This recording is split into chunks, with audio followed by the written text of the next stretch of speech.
My name is Susan Grimm, and I've been asked by Pastor Ron to talk to you about my dad, Wilton Thompson. Wilton Thompson was born in 1913. Now, I didn't know him then, of course. I didn't get to know him till 1946. But when my dad was born, he belonged to a family of believers. His grandfather was William A. Thompson, and his grandmother. His mom and dad, Fortis and May Thompson, lived in Red Line in a big brick house. When he was born, he was Christian, baptized, and belonged to the cradle class at Bethany Church. Wow. His great-grandfather was one of the general contractor for our sanctuary, and it is so gorgeous.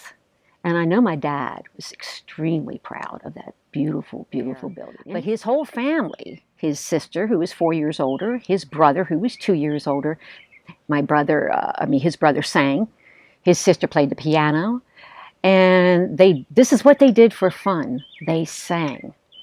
So he went to school in Red Line. He graduated from Red Line. He and his brother went to Harrisburg. Went to school. He became good at drawing plans for people who wanted to build a home or any other structure that they wanted.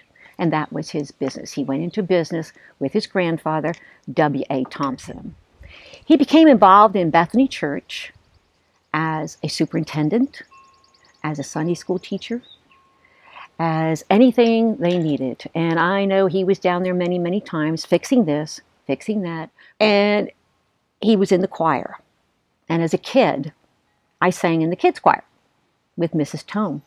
But I was grateful when it was time that I could be in the choir with my dad, because that was a big part of what we were as a family. We went to Bethany Church, we were in the choir, we went to youth fellowship.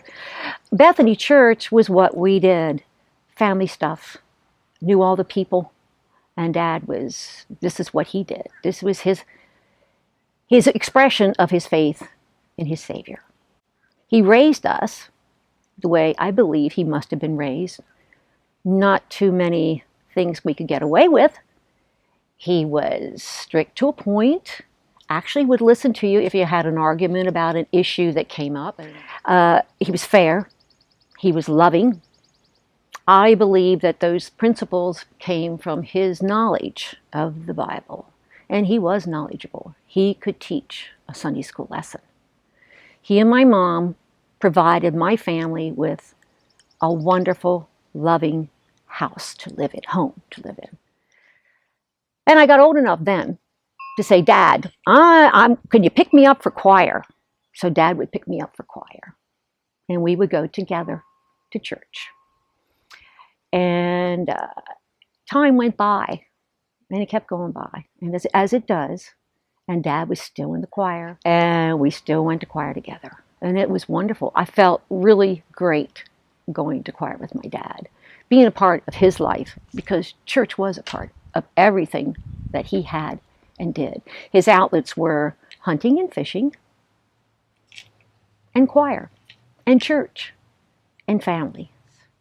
And let me tell you, he got old. And doggone, it's hard to see your parents grow old. And after a while, I'd be calling and say, Daddy, do you want me to pick you up for choir tonight? And we did that for several years until his hearing became really not good. His eyesight faded. And finally he said, Susie, I don't think I'm going to go to choir practice anymore. And when he passed away, we sang some numbers in the choir where he had some solo work. And I could hear that voice singing that number.